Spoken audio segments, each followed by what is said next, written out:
Welcome, welcome, welcome, Outpost Gray family. I am so excited to see you all in the chat. Let me know if my sound is off. We should be good, but you never know once you hit play. I know for Simply Cyber, Jerry always is having audio issues, but we're pretty good over here. We had some technical issues the other day, but we are here. We are ready to rock and roll. You guys are awesome. I know a lot of individuals are at summer camp right now, and I'm just happy to see the repeat offenders jumping in here. Gregory, good to see you. Kimberly, always nice to see you. James, first one in chat. So really excited about today's topics. But before we kick it off, if this is your first time here at Outpost Gray, welcome. I am the host. I am your host and the host. And I am Jax, and I am the content creator for this show. So all the content that's created here is of my own thoughts and opinions. I am in collaboration with Grant Thornton, so nothing on this show is of Grant Thornton's thoughts and opinions. Now, today, what are we going to be talking about? We're going to be talking about one of my favorite topics, which is high achievers or being a high achiever and what is entailed and what goes into being a high achiever. And I'm really excited because I have a dear friend. I've known her for, I want to say a little over, it's definitely been a year, maybe a year and a half. So you're going to hear that origin story about how Ruth and I actually first connected. But really quick, if this is your first time here, I want to just talk to you a little bit about the show, and then we're going to bring the guest on the show. So every Thursday, as you can see right above over here, we go live from 3:30 to 4:30 p.m. We use this new amazing platform, which I love because you can see everybody's chat. So definitely you all make sure that you throw your questions in the chat so we can see those and you can meet others in the community. What I do is every Thursday, I come to you either with a one-on-one interview like we have today, or I provide you fireside discussion, or we do a panel discussion. So what we're going to have today, we're going to be talking with Ruth, but really quickly, I want to show you and give you a little sneak peek of who's going to be on the show next week. Some of you may already know these individuals. We've got Jessica Bishop, David Meese, and Kim Kennedy. So if you don't know them, check them out in the community. They just landed their first cybersecurity job. I'm so thrilled to all three of those guys. They actually work at the same company. So what I'm going to be doing is sitting down and talking to them about not only what they did to break into the industry, but their current challenges after they've gotten into the industry. So you definitely don't want to miss that. And then also just a quick reminder, every Friday I have a new show. It comes out 9 a.m. This is a pre-record show where I give you the weekly cybersecurity updates that are in the federal space. This could turn into a live show. That your feedback is welcome on that.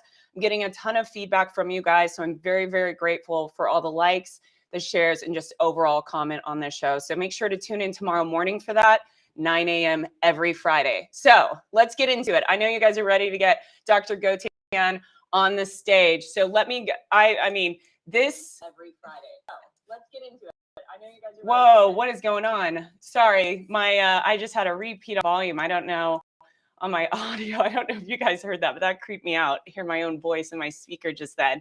Okay, so back to what I was saying. Let's get Ruth on the stage. But first, let me give you a little bit of an intro about Ruth. This is not going to do her justice. We could do an entire show on her background, but Dr. Ruth Gotian, she is the Chief Learning Officer, and she's an Assistant Professor of Education of Anesthesiology and a former Assistant Dean of Mentoring and Executive Director of Mentoring Academy at Weill Cornell Medicine. She is known for her work, and she's a writer for Forbes and Psychology Today. Let that sink in. That's pretty awesome, where she writes about optimizing success. And then in 2021, she was one of 30 people worldwide to be named the Thinker, to be part of and be named the Thinkers 50 radar list. Fantastic. And on top of it, she just wrote a book, and that's what we're going to be talking about today, is her recent book, which she published called The Success Factor. So without further ado, let's go ahead and bring our guest on the show.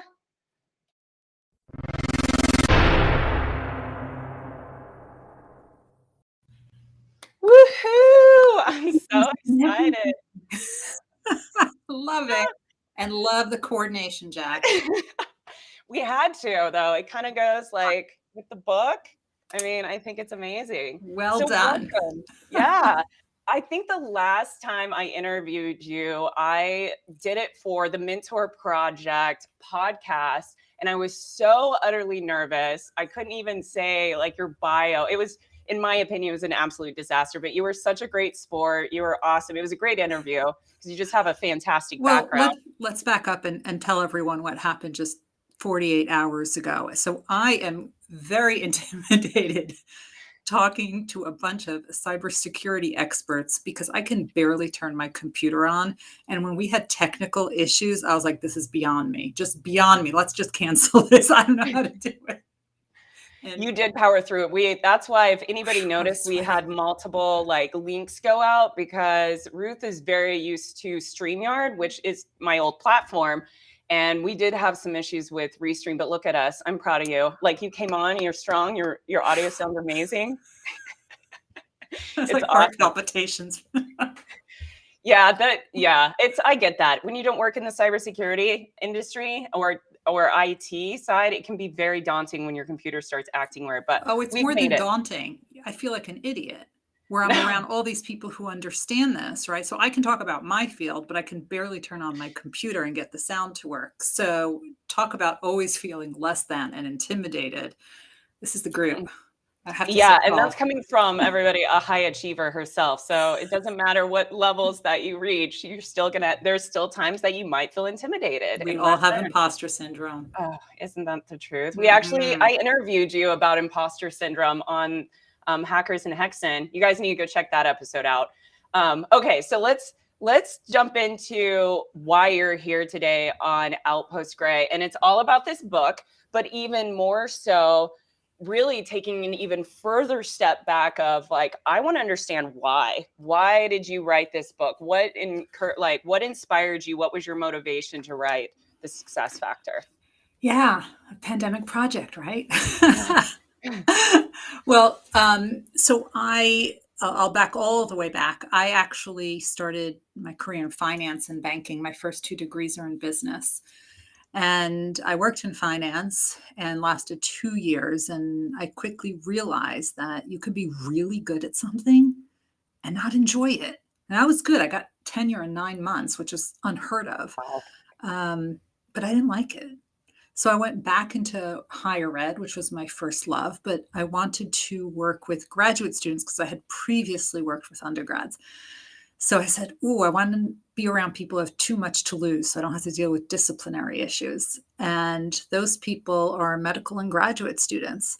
So for 22 years, I ran a combined MD PhD program, and thank you to the US taxpayers who fund this program so graciously.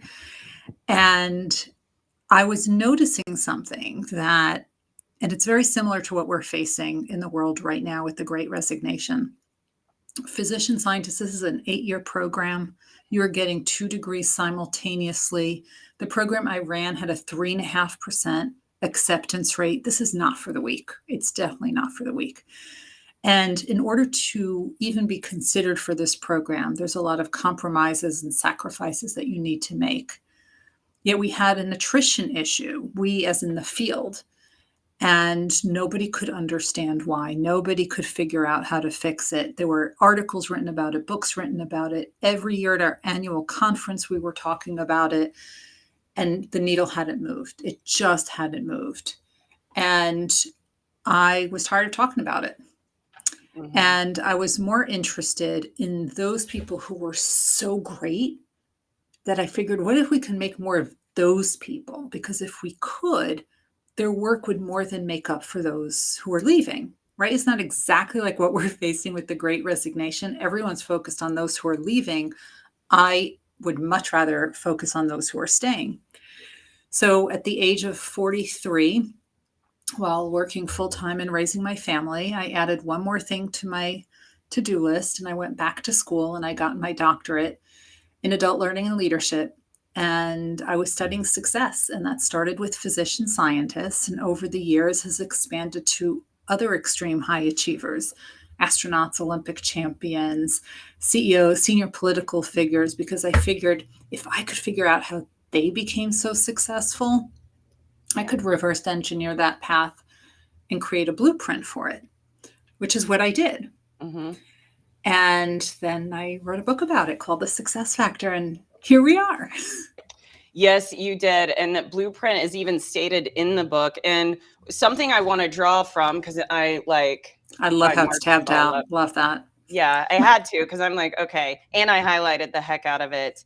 But you had just number one, what defines a high achiever? And you talk about, as I grew older, I realized that high achievers are no different than the rest of us in that they have challenges, opportunities, fears, and stressors. And they work hard, really hard to overcome them. And I thought that was really interesting when you put that in there as like one of the very first paragraphs in the book on what defines a high achiever, because I think there's a misconception that high achievers are just these naturally gifted people and they don't have any struggles, but that is not at all. And you thought that too. Like, but when was your turning point where you realized, oh, I am a high achiever, or I can become a high achiever, but I'm going to still have these stressors. Like, those aren't going to go away. They're just going to be mindset with it. Yeah. That's exactly right. So my whole life, I thought that to be a high achiever, you had to be married into the right family, born into the right family, have the right pedigree, go to the right schools, have the right contacts. And the older I got, the more I realized that really just was not the case. And that's when I realized high achievers can be made, and anybody can be one if they want to be one. Mm-hmm. And, it's just a matter of ditching the Netflix binging and having a plan and going for it. And this is really, it was a lot of trial and error, and it was interviewing all these people that I realized, oh, they definitely have challenges, real challenges. But the differentiating part was how they approached the challenges, right? So remember I said, oh, let's just ditch this. I can't even get my sound to work. Never would have happened with one of the high achievers, because they fear not trying more than they fear failing, which was one of those light bulb moments for me when I realized that. So, and that's why I'm here today, because I said, no, you can't ditch it. Fear not trying more than you fear failing. So that's why we did it. And that's why we had a backup plan.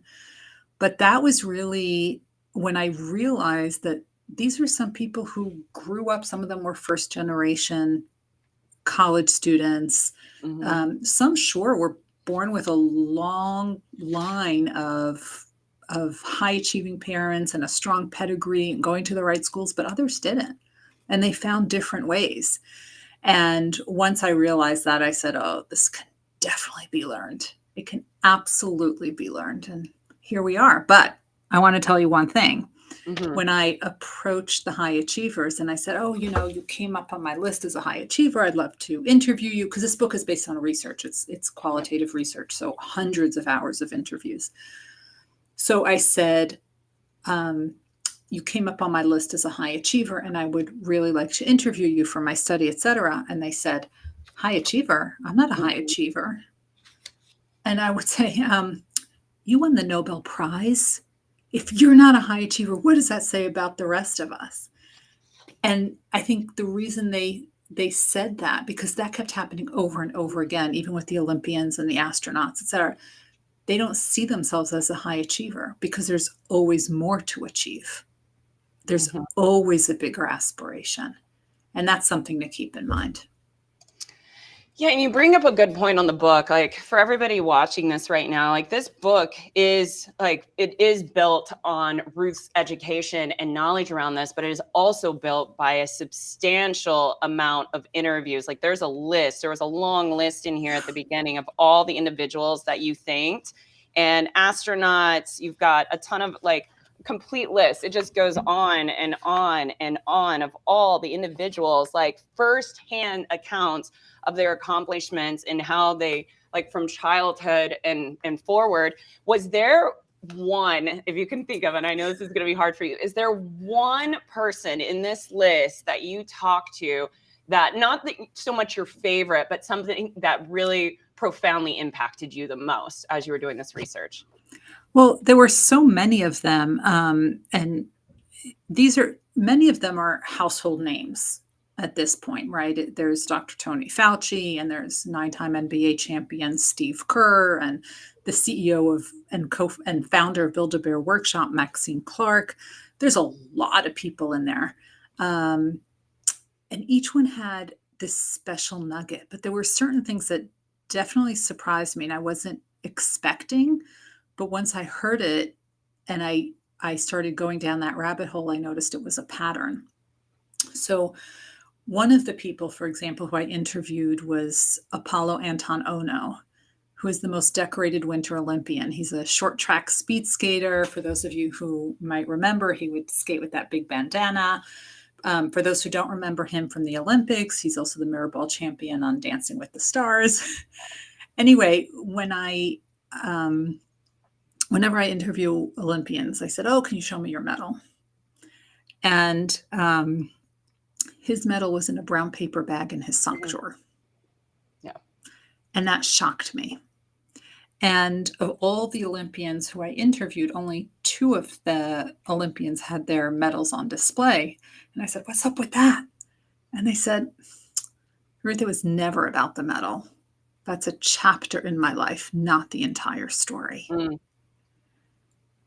And that's when I realized that, you always hear of the people who won the gold medal at 14, 15, 16, and then started to decompensate for the rest of their lives. But yet the people who I interviewed didn't, because there was always something they wanted to do next.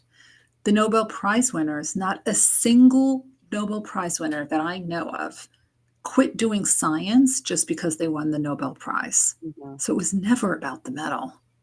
That's just an accolade. And they don't have it on display. They don't walk around with it. They're very, very unassuming. And that's what makes it so beautiful. Yeah, I agree with David. Powerful, definitely.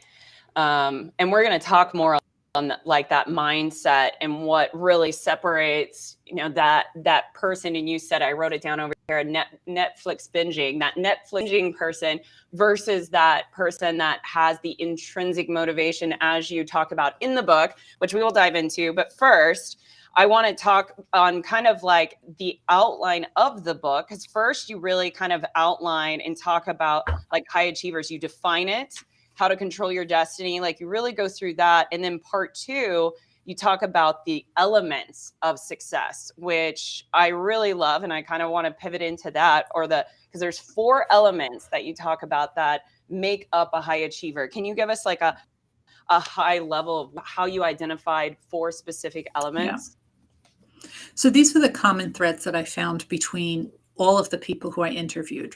So the astronaut is identical to the bedazzled Olympic figure skater. And that's when I realized that success can be learned. And it's also when I realized that it's not about copying other people's habits, because we can't, right? I mean, we've all heard that the successful people wake up at 5 o'clock in the morning, so you should too. Well, not if you went to sleep at 3 o'clock in the morning because you're a night owl. And if you get your best work done at night, you cannot wake up at 5 o'clock in the morning just because the high achievers do. You won't be functional. Yep. So instead, what we can do is emulate their mindsets. So the first one is that all of these high achievers tapped into what we call intrinsic motivation. It's the reason they were put on this earth, right? It's what that fire in their belly, the reason they wake up in the morning, the reason they can't quiet their mind at night. It's not about the awards, the diplomas, the promotions, the gold medals, the Nobel Prizes. That's extrinsic motivation. That's when other people are judging us. Instead, it has to come from within, because that's the only thing that's sustainable. When other people are judging us, we can't keep doing things for other people. We have to do it for ourselves. And we need to tap into that. And that's what we call intrinsic motivation. And that, when you can tap into that, that is the first element.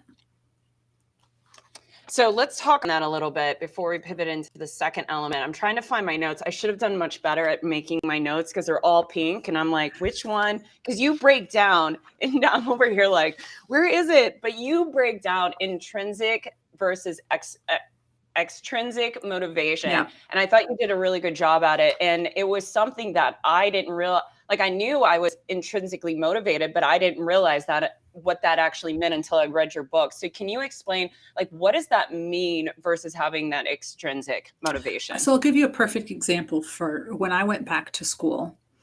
So the program, I went to Columbia University, and the program that I was in, you had to have a master's degree, you had to have work experience. Everyone was of a certain age. And there's one class that you need to take before you take your certification exam and start doing the research for your dissertation.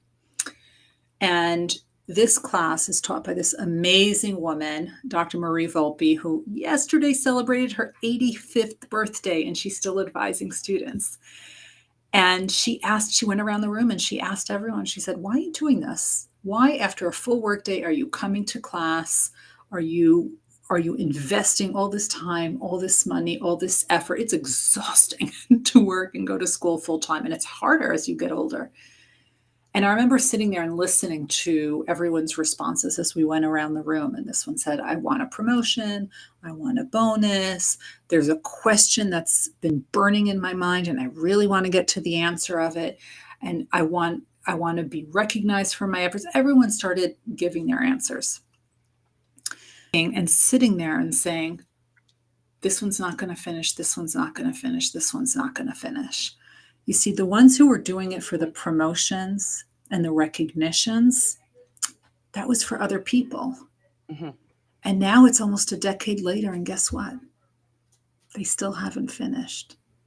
They still haven't finished. But the people who were doing, because they had a question, that burning question that they wanted answered, that was coming from within. And those are the people, not only did they finish in record time, and they finished with what we call line one. Line one means almost no changes, good to go, ready to publish that dissertation, which is the hardest kind to get. But those are the people who found their intrinsic motivation. They finished quickly, finished line one. I love that. Oh my gosh. And your book even talks about, I think did you state this 2%? Here, I can't remember if you said that, but it's 2% that typically will graduate, or is it 2% in the entire world that have a PhD? And that's because, it's very, very small. Most people start and don't finish. Blows my mind, but yeah, very good point on that. I want to fill some questions around this discussion. One was right before we jumped into this that Jenny asked that I want to go back to, because your book actually talks about this. And her question is, do the high achievers find contentment or happiness with the path to the goal? If there is always more, how do they not burn out? Yeah. So I think the perfect example, I mean, there's so many of them, right? They try different things until they found what it is that they love, right? We did that as kids. We had uniforms in our closet for every sport imaginable, but it took time until we found the right one. I mentioned Apollo Ono earlier. He was actually a state level swimmer. So he was really good, but he didn't enjoy it, but he loved short track speed skating. Now, I had breakfast with Scott Hamilton a couple of weeks ago. He won the gold medal in men's figure skating in 1984. And he's battled cancer multiple times. He has had everything that you can throw at him. He's had at him. And I said to him, do you still skate? And he's like, not so much. I'm older now. I can't do the things I used to do. Remember, he used to do backflips on the ice. I said, well, what are you doing now? He said, I'm trying to cure cancer. Oh my God. I said, excuse me? He said he created an entire foundation called the Scott Hamilton Cares Foundation because he wants to find a way to cure cancer and treat cancer without harming the patient. Because he's gone through the chemo and the radiation, et cetera, and that is his new mission. So we all pivot at different times in our lives. And really the transition points are times when we have to take stock of what our intrinsic motivation is. So when we start a new job, when we have a new partner, a child, a move to a new house, a pandemic, that's when we have to reevaluate and recalculate if what we were passionate about before, if we're still passionate about that now. Now, I think it was David who asked, well, how do you do that, right? How do you evaluate what that is? So when I work with people, when I coach people, I take them through what's called a passion audit. Yep. And a passion audit, you really can evaluate what it is that you're good at, what you're not good at, what you enjoy doing, what you don't enjoy doing, what you would do for free if you could. And there's certain leading questions that I ask you. What are you doing on the weekends? Mm-hmm. What do you do when you procrastinate? Right? All these kinds of things will lead us down to what it is that you really enjoy doing. And when I've done that with people, we often find that either we need to tweak something in their current job, or they even want to go into a completely different industry. And I want to give everyone, it comes with the book, the Passion Audit comes with the book. You can get it there for free. You can also get it right on my website. If anybody wants to do one starting today and they can't wait for the book, if you just go to ruthgotian.com/passion audit, you can download it there for free. .com/passion. I'm going to type it in right Uh-huh. now to get it sent to them. Passion audit. Perfect. All right. I'm dropping it in chat. And speaking of her book, for everybody that's watching, stay tuned because in about 15 minutes, I'm going to do a hashtag success and everybody's names. Whoever does hashtag success will be put in a pot to be raffled off for one of her books. So really excited about that. Kimberly's going to help make that happen. Okay, so we're going to take one more question and then we're going to move on to the second factor that makes up a high achiever. We've got Jenny. Great question on that. Thank you so much. David, I like this question around what we were discussing. He said, what are your top recommendations or thoughts for developing your own intrinsic motivation? Can one change their personal prosperity and how? Propensity. Yeah. Thank you. Propensity and how. Yep. Yeah. And that's really where the passion audit comes in, Yep. because it asks you some really targeted questions to really dive deep into it. And that's one of the things that I do with coaching all the time is I'm there to put a mirror up to you and ask you questions that sometimes you don't want to ask yourself. But once we can uncover that, you'll see your whole world opens. Now, when I did that first passion audit for myself, I realized that I don't want to do operations anymore. I had done it for over 20 years. I was good at it. There was not a crisis that I couldn't fix. But I felt that it was sucking my soul. I just couldn't do it anymore.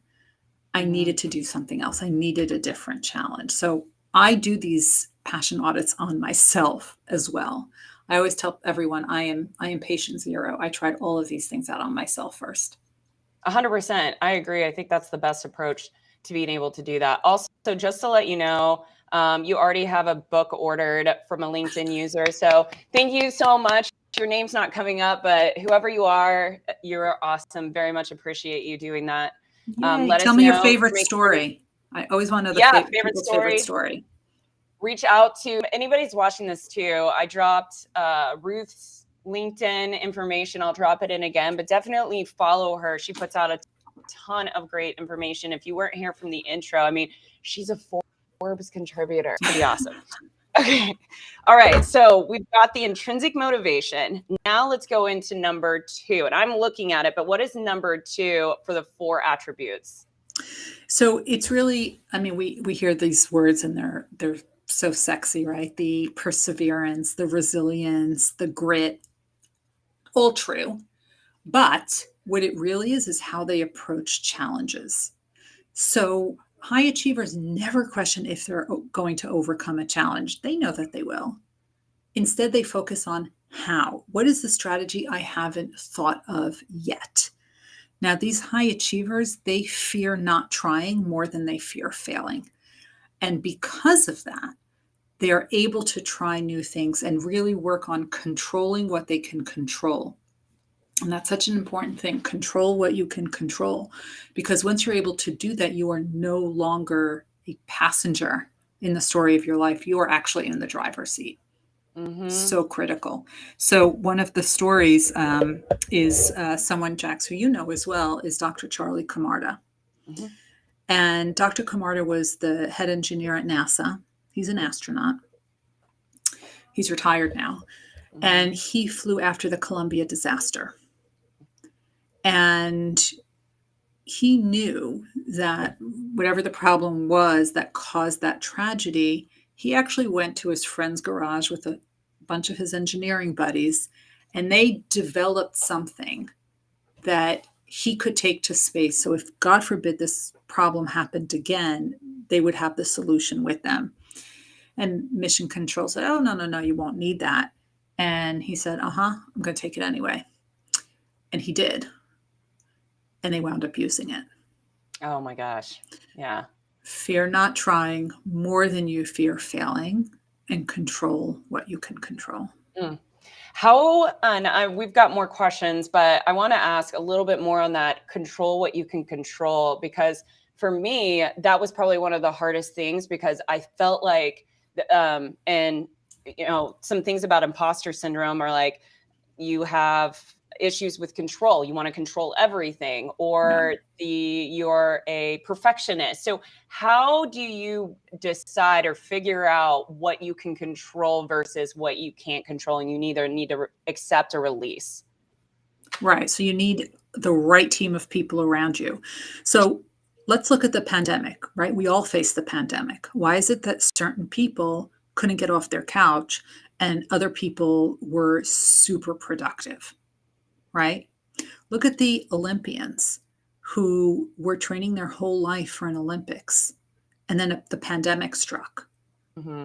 But I didn't hear of Olympians who quit just because they had to train for an extra year. They said, well, I cannot control the pandemic, and maybe I can't get to my gym, but I can train outside. I can Zoom with my coaches. I can do certain exercises at home.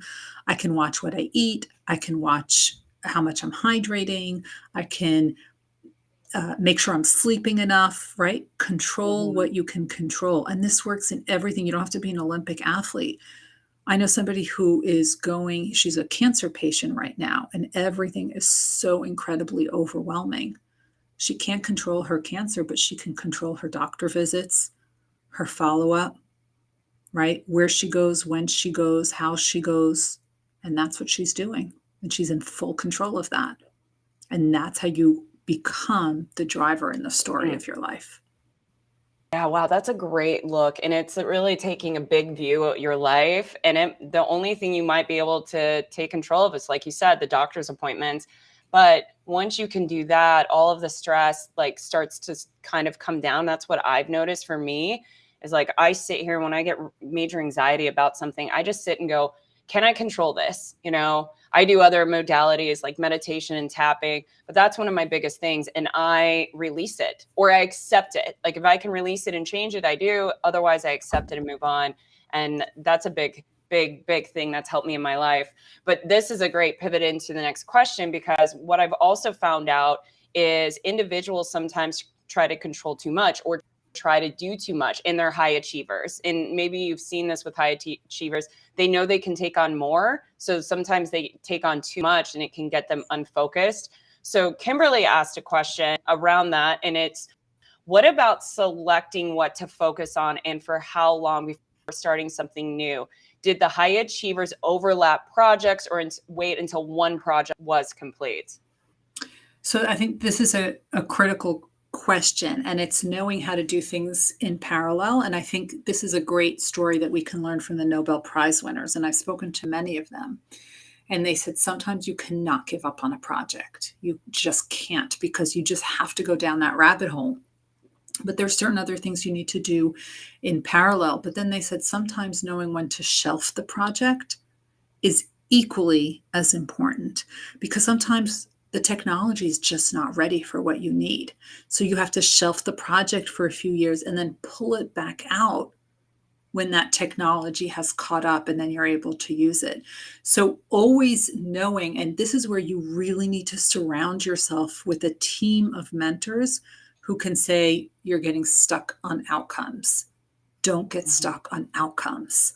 Pull back. Try something else. Try a different approach. So yes, by all means, you can and should try different things, but you have to know what to focus on. And before you start doing too much, one of the other things I do with people is give them a goal audit. right? What is your goal? And I don't mean your goal for 5, 10 years down the line, because what we've saw in the pandemic is that can go down the drain very, very quickly. Instead, I want you to focus on what is your next goal. Is it to get to a certain title, for example, right? So if you just started and you're a junior person, what's a junior person in cybersecurity called? Usually an associate or an analyst. Yeah, associate or All right, analyst. so let's say you're an analyst. And what's a top person called? Oh, it'd be like senior analyst or principal analyst. Principal analyst. Yeah. Higher than that. What's higher than that? Director, we use that. So you could be Direct. like director. Yeah. So that's like manager, senior Yeah. manager. And yeah. So if you're a junior analyst, you're not going to worry about being director yet, because there's about 5 other steps in between. But maybe you want to go from junior analyst to analyst, right? So that's the goal. And then we come up with 3 things you need to do to help you achieve that goal. And then I want you to make a list of all the committees, working groups, task force, and special projects that you're on, right? This is the goal audit. And I promise you, and I've done this so many times with people, that list is double digits. And then I say, well, how many of these committees and task forces and working groups and special projects are directly related to your goal? And then I'll get 2. So then I say, so why are you on all these others? Sure, you have to be part of your organization. You have to be a good citizen. You need to be on a couple, but do you need to be on a dozen of them? When do you get your work done? When do you achieve your goal?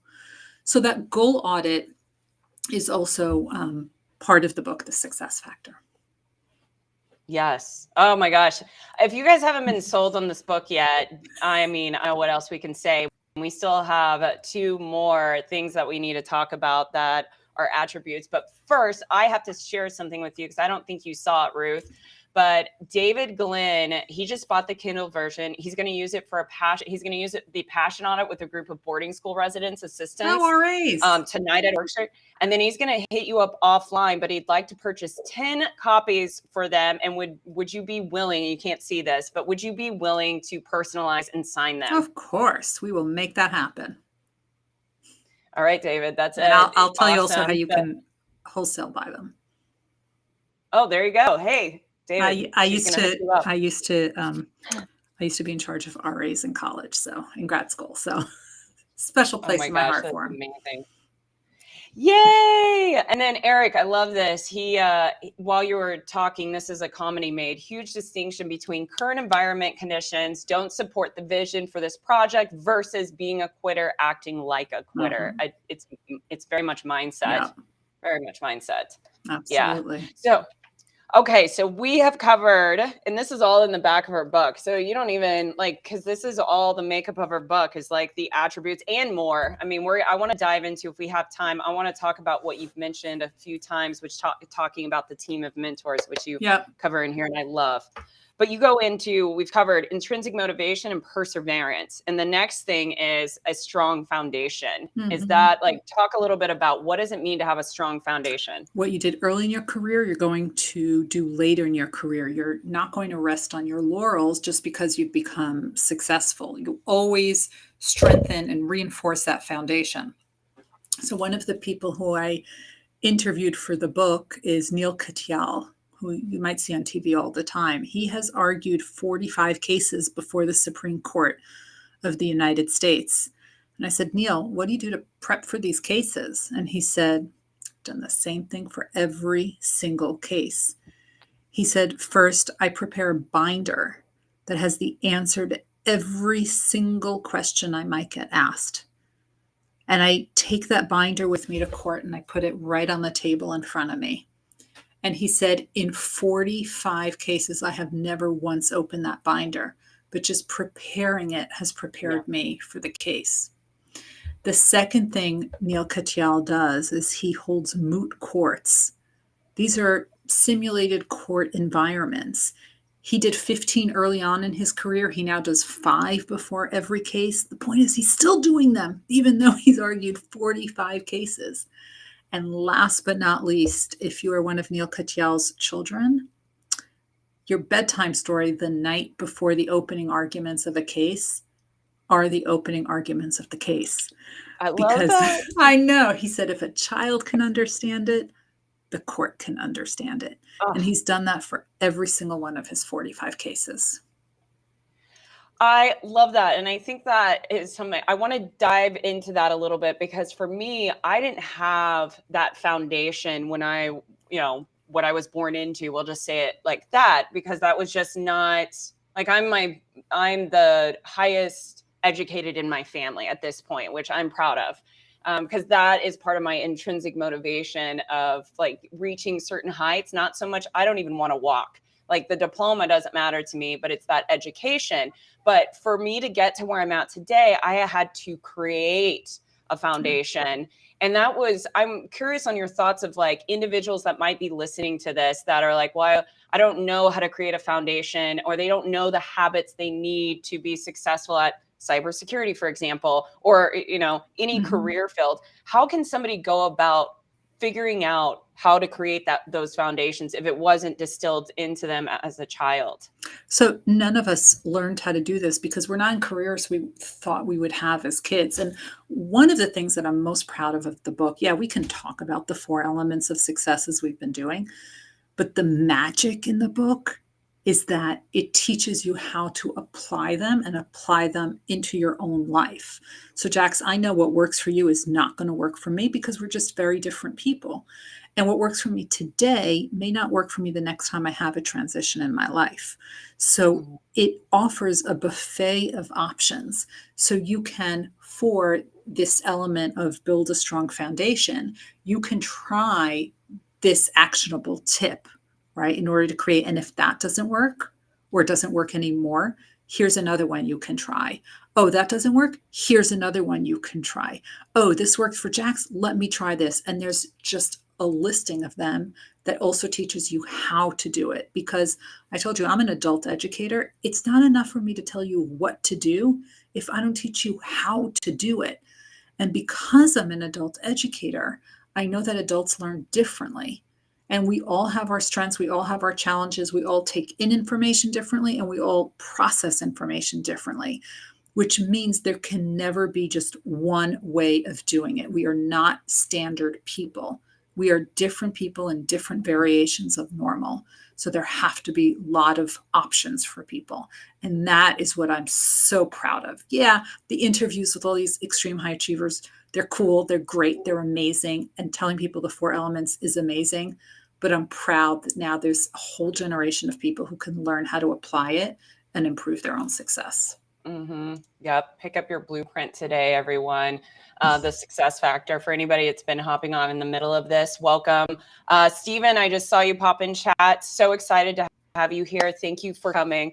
So you might want to stay around, Stephen. I know I see 14 people right now, at least on YouTube. It doesn't give me all of the data on the LinkedIn side.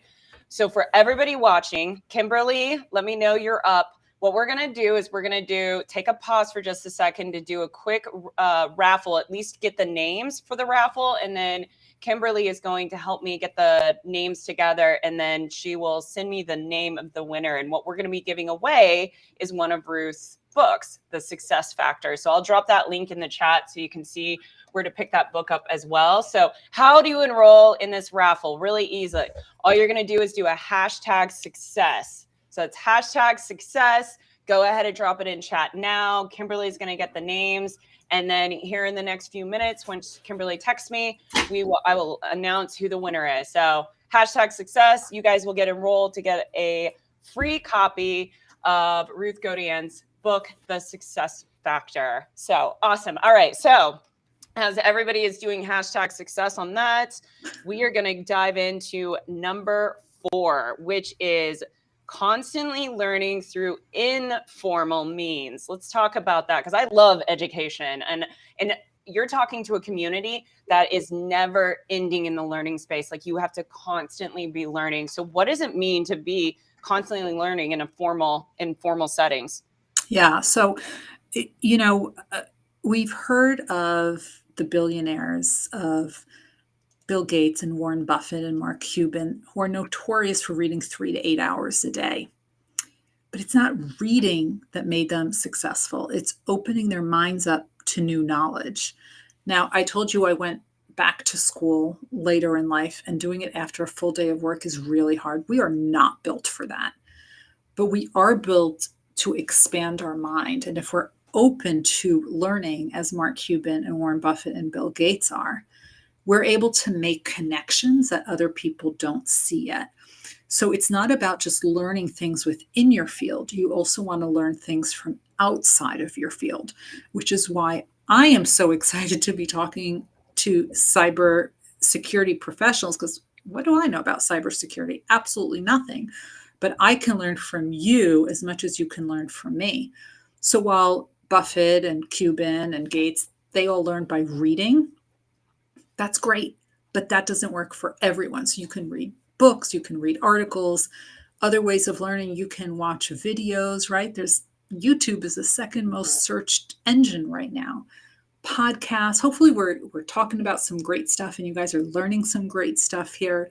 There's LinkedIn learning courses. I have a bunch of those.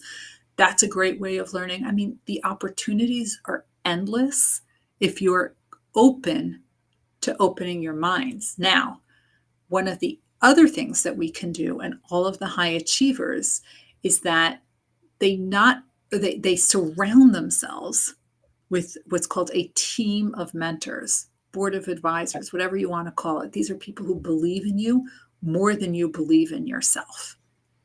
And these are the people who can push you outside of your comfort zone. These are the people who can tell you you're too complacent. You've been sitting on that couch too long. You are not challenging yourself enough. What's the worst that can happen? Those are the people you need in your corner. So you want to open your mind up and try all these different ways of learning. Find what works for you, webinars or podcasts or LinkedIn Learning or whatever, and surround yourself with a team of mentors that you can throw around ideas and who can challenge you. Yeah, and you talk about this, and I love the mentor portion, because for me, that was the biggest thing. That was the game changer, your mentor team section right here. And you talk about like the perception, the mentor pitfalls, and how to even just find mentors. For me, mentors were books for a long time. And once I started networking and getting into like a certain flow in a certain community, I started finding more mentors. What advice can you give to somebody that's on here? They want to build their mentor team. What is a couple of tips and tricks that you can provide to them that they can start finding that? Because it's not going to be overnight, but what can they start doing now to get that team built? You really want to surround yourself with curious people and with people who are different than you. So find ways to surround yourself. And you can do that by going on webinars. You can do that by meeting people, and just stay curious. Now, you're not there to ask someone to be your mentor. You never want to ask somebody to be your mentor, because that makes it sound like a transaction, like an obligation. And everyone's going to say they're too busy. But when you find someone who you really connect with and you think that you can learn from them, you can say, Jax, I am thinking about working on X. I know you have a lot of experience in this. I hit a point where I feel I hit a plateau. I have some questions. Could I grab you for like 15 minutes? Maybe you can find what I'm missing. Now that you'd be willing to help me with, because I told you what it's for, and I told you how long our conversation will be. I don't come in and say, Jax, help me with my career. Yep. Well, where do I start? Yep. Right? Where do I start? I remember when I gave this advice to someone and I said, don't ever ask someone to be your mentor. It's something that has to be earned. People want to work with people who they know, like, and trust. And when I finished that webinar, one of the people in the audience emails me and she said, will you be my mentor and review my dissertation? Here it is. And it's over 100 pages long. I said, review your dissertation. I don't even know you. Why would I spend hours and hours and hours on this? So you want to build relationships with people. Wow. Yeah. And I think that's some of the pitfalls that I've seen. I just had an individual just reach out to me the other day and say, can you get me a job? And that was his first introduction, message to me. That was it. So if you guys can take anything away from this, especially on the mentor side, make sure that when you approach somebody and you want them to be your mentor, show your value, present something, come up to them with a strategy already in place so they can help you with that strategy. Okay, so we've And got Jax, wait a minute. yeah, go I ahead. want to add one more thing. If you or anyone you work with, they really want to start thinking about who should be on their mentoring team, because there's somewhat of a science to it. There's 3 rings that I talk about: people who you know well, and people who are reaches. Comes with It's one of the look. I'm an adult educator. I had to provide online resources with the book, right? But it's also, I want to let everyone know that they can get it right off of my website. It's how to develop a mentoring team. So it's ruthgotian.com/mentoring team, and you'll get the description and the worksheet that you can just download. I love that. You guys, you're going to have to go to her website. I'll drop it in here as well. I was just checking with Kim to see if she's got the list together. While she comes back with that list, and I can either do a shared screen and show the Wheel of Fame. What do you guys want? Do you guys want me to show the Wheel of Fame where it actually picks the name? Or are you okay with Kimberly doing it behind the scenes and then just sending me over the name and then I'll announce it? We can do either one. You guys let me know.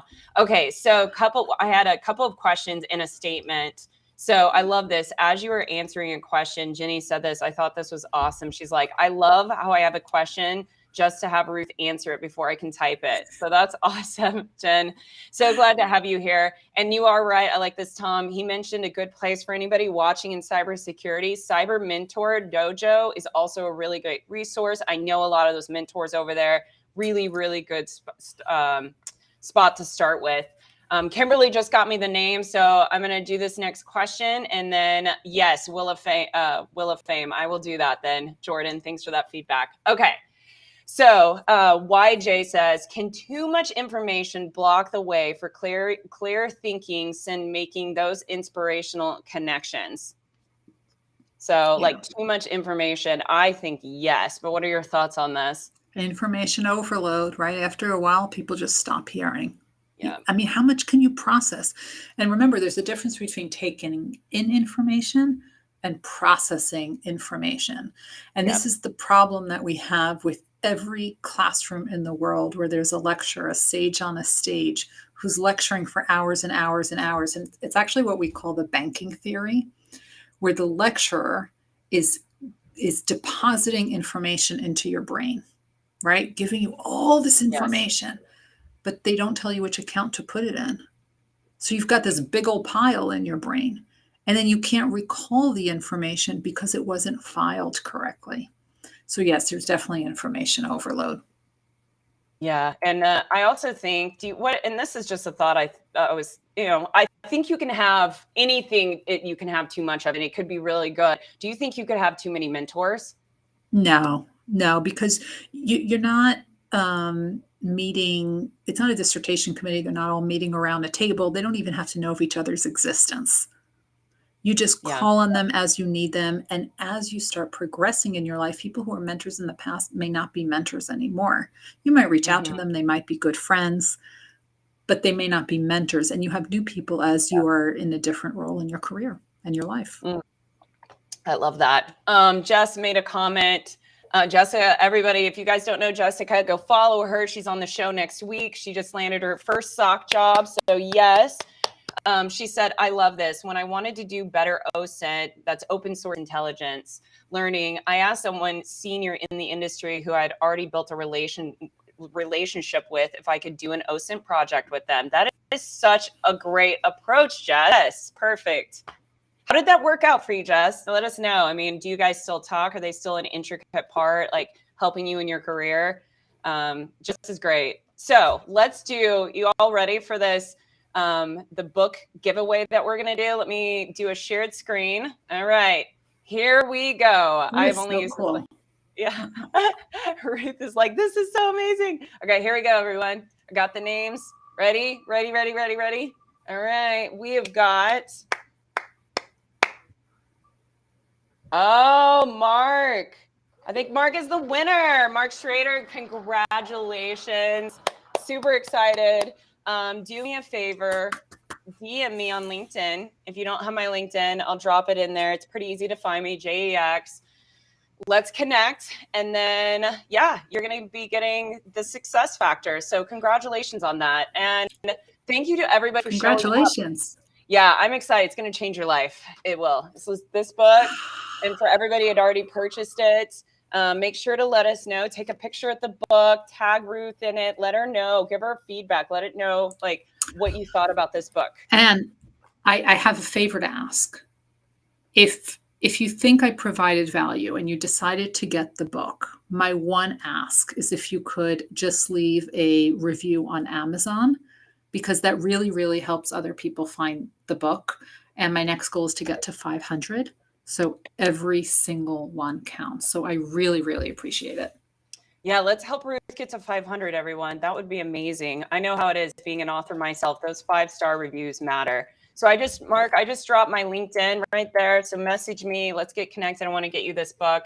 Also, another really big shout out and thank you to Kimberly McKnight behind the scenes, helping me get all the names together, because it can be a little daunting trying to run the show, ask questions, do a raffle. So always thankful for her support. She does a ton for the community. You guys reach out to her and get connected with Cybersecurity Central.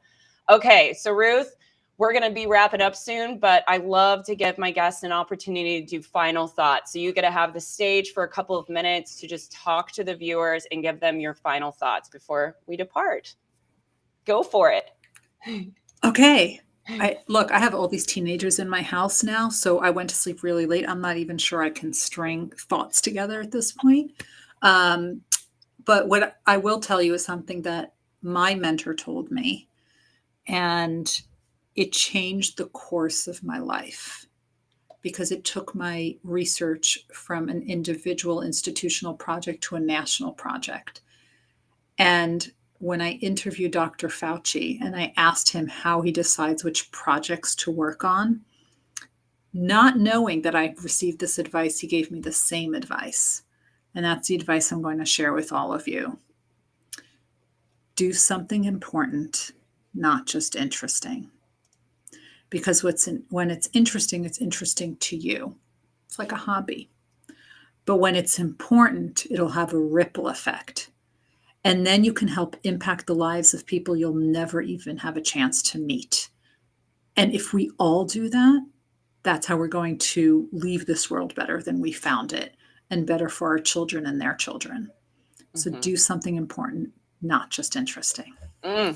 Do something important, not just interesting. I love that.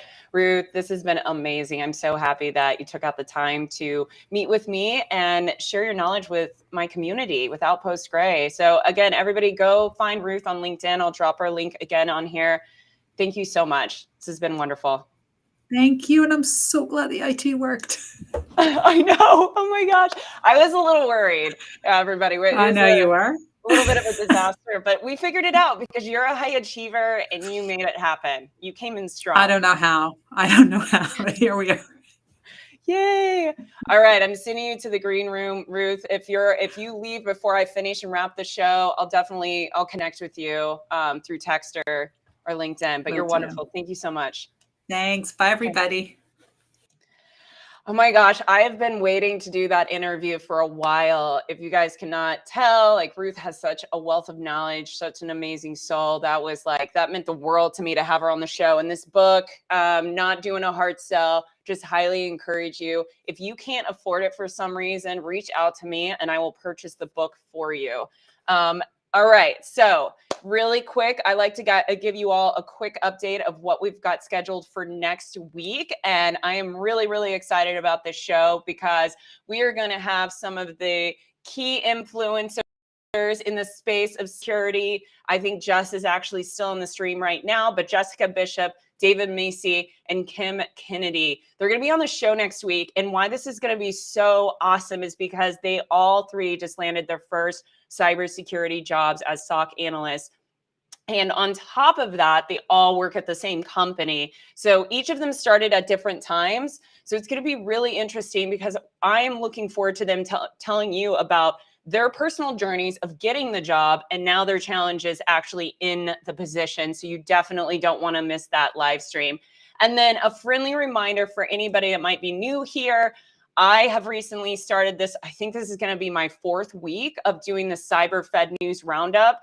It is a pre-recorded show, so I'm not live, and it posts at 9 a.m. on Friday morning. So tomorrow morning, 9 a.m., catch this show. It's usually 7 minutes or less, so super easy. And what I do is provide you the federal news within the last 5 days, and I do a highlight. So I do 6 to 7 stories with clips, and then in the episode show notes, you have all the links, you have the clips, so you can go and do further research. So I think it's a pretty awesome show. I love your guys' feedback. Make sure to like, review it, give me your comments, let me know what you think I should do differently. So as always, if you're over here, I always say, let's go over to the Simply Cyber page and let's go ahead and raid them as well. And if you do hop over there, I think Gerald is streaming. I don't know. You guys can let me know. I think he's streaming today right now. But head over there, make sure to put hashtag Outpost Gray. And then again, you guys are awesome. You're the reason that I do this. I will see you all next week. Same place, same time. I'm out of here. Bye.